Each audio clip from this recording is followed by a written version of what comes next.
This is a sports catastrophe production.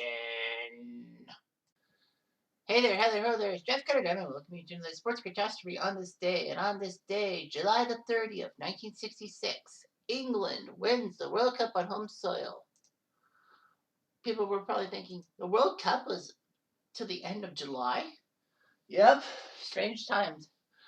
But anyway, the 1966 World Cup started on July 11th and ended July 30th, so it only lasted 19 days, whereas the World Cup nowadays lasts a month. Now, here's the thing. There were 16 teams in the World Cup at that time, not the 32 or the more than 40 we're going to get soon. That shit's extravaganza in 2026. But anyway, this was the 8th World Cup.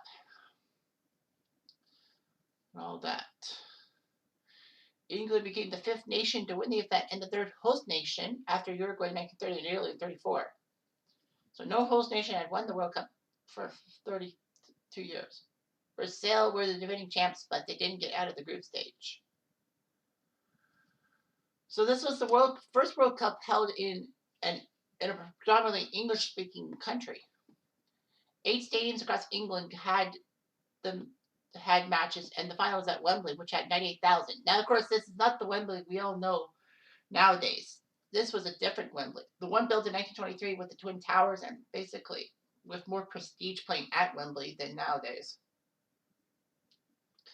You know, it was torn down for like 3 or 4 years. So anyway, there were 16 teams.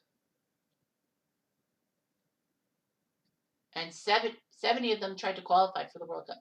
But 31 African nations boycotted it because of the guaranteed placings at the finals, which Africa and Asia only got 1, I think. But the World Cup also almost had a disaster in 1966 when the Jules Rimet trophy was actually stolen 4 months before the tournament started. Thankfully, though, a dog named Pickles would actually find the World Cup and become a national hero. This was the last black and white final, although there were some color prints, but that's different. So England was chosen as World Cup host in 1960 for the 66 World Cup over Germany and Spain.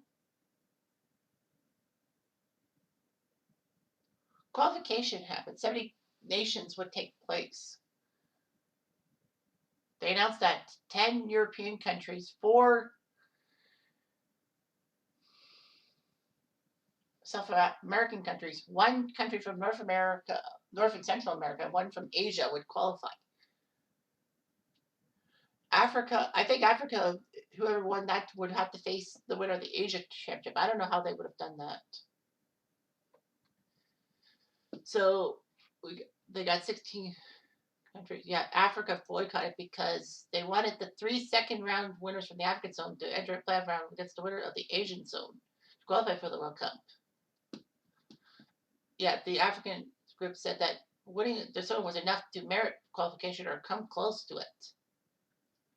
They wanted FIFA to guarantee 1 African nation a spot in the thing.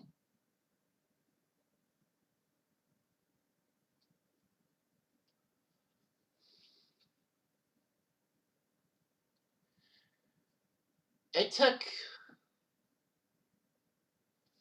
until a few years later that the 1970 FIFA World Cup said that fine, we'll let an African country make the tournament no matter what, just 1. All that.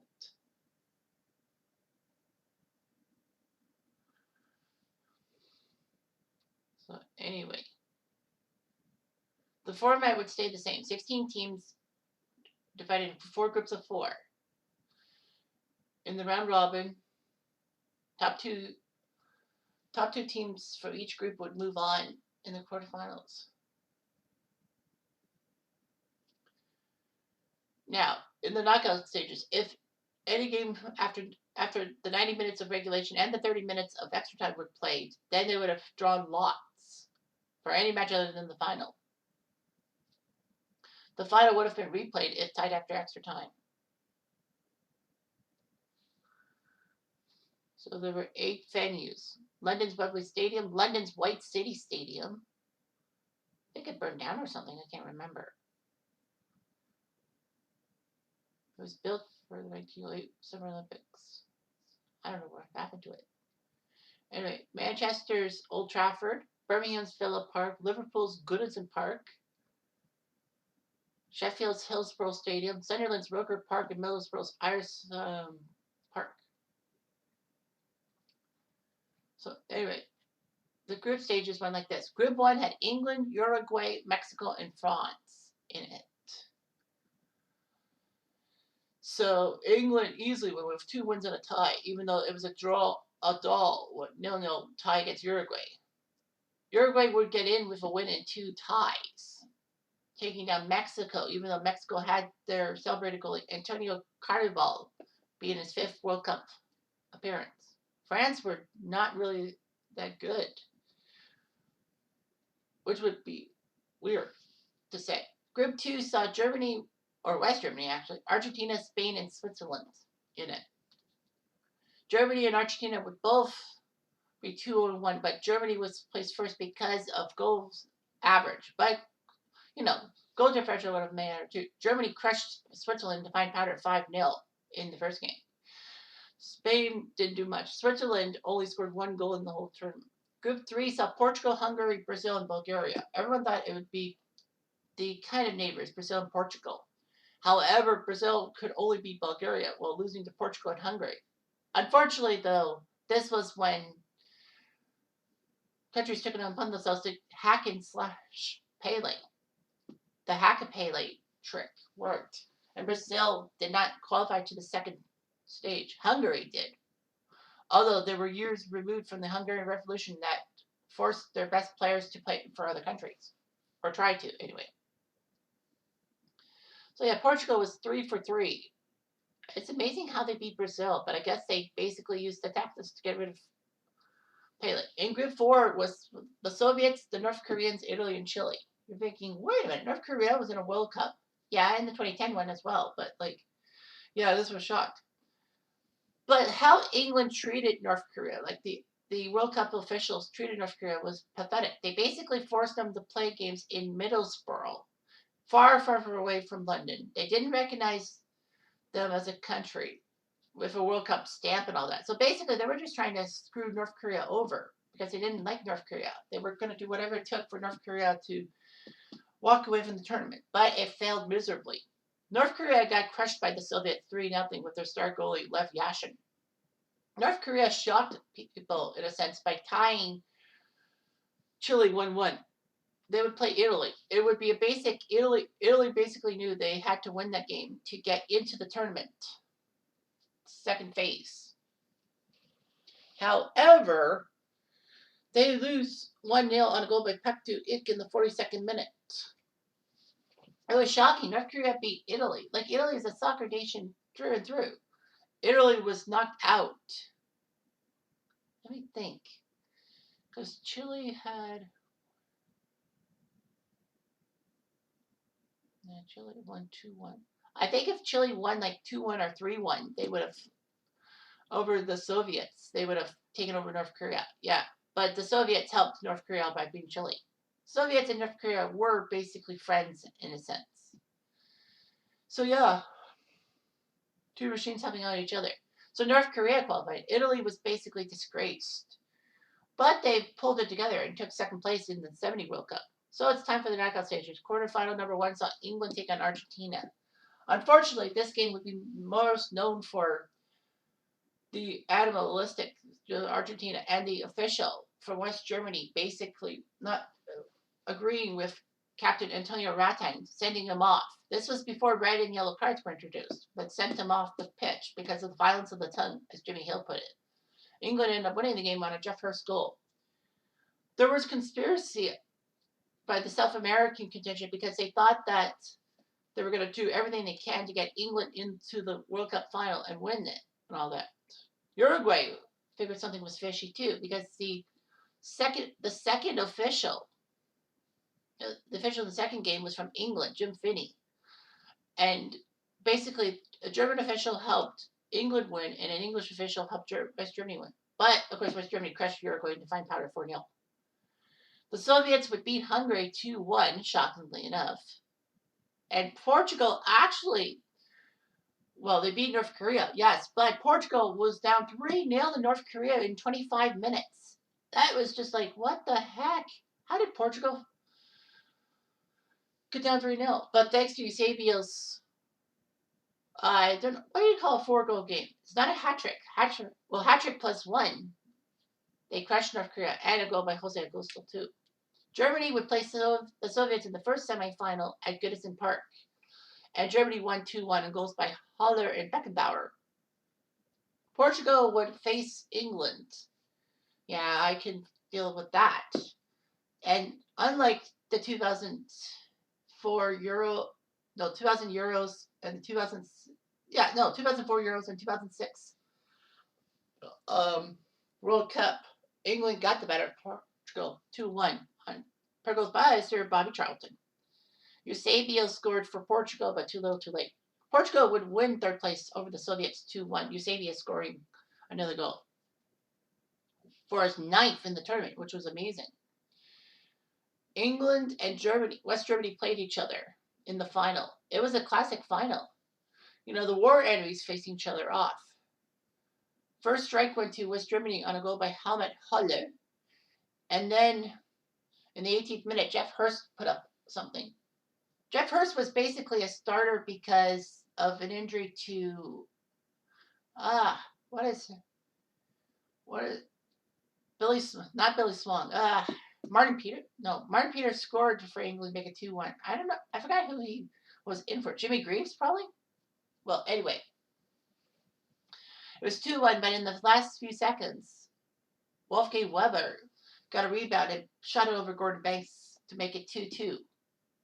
England would then score on twice in extra time. And yes, that was the game with the controversial goal that was deemed to be over the line, but in fact it wasn't. I even think it wasn't over the line.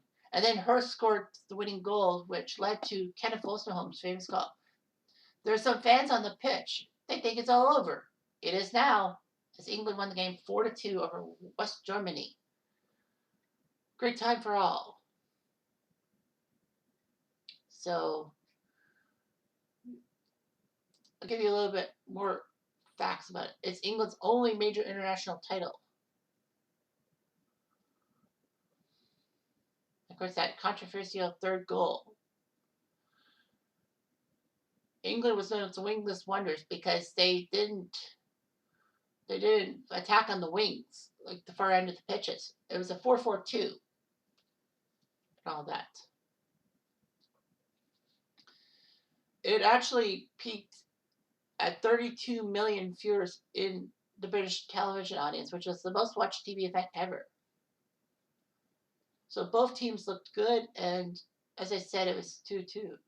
All that. So yeah, it was a very controversial thing.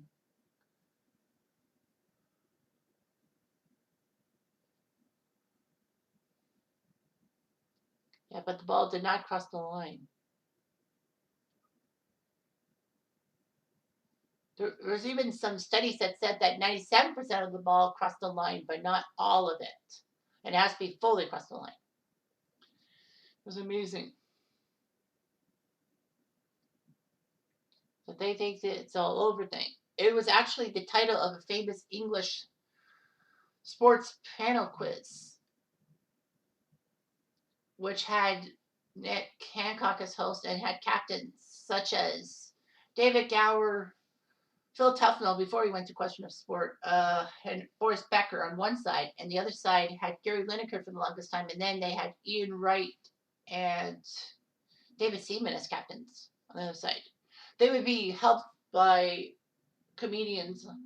Well, on the left side, Gower's team would be by Lee Hurst or Jonathan Ross, and then they would have a guest. And then on the other side with Lineker would be Roy McGrath, who was there for all those seasons, every season.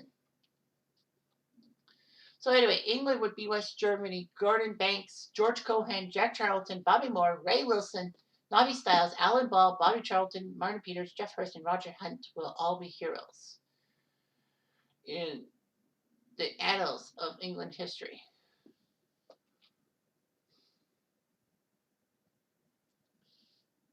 It's still the most watched event on British television. Did it It didn't tie. It didn't beat the 2021 Euro 2020 final wasn't there.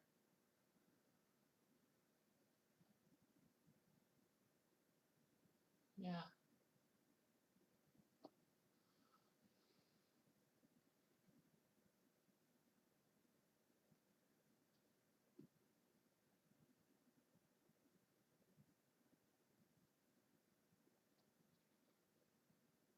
So it was amazing.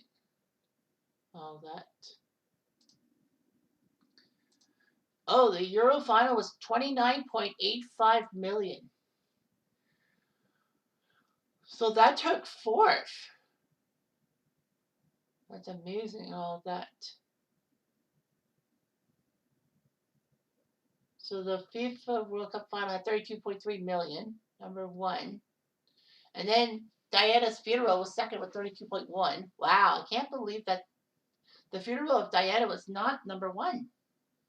And then Royal Family, a documentary in 1969, beat that. Whoa, 30 point.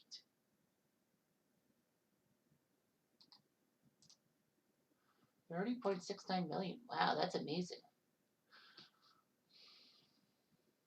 The Apollo 13 splashdown was number five. That's amazing. All that. Sure.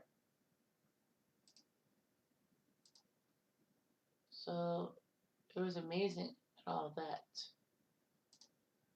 So yeah, the 1966 World Cup was basically a time to be proud to be British and all that. And English soccer fans are waiting long for that another major tournament victory. Kind of like the Leafs back here in Canada. It's like the England streak and the Leafs streak are almost the same amount of years. It's heartbreaking and pain as a Leaf and England fan for myself. So yeah, that's just all there is to it. Anyway, I'm Jeff Diamond. I do.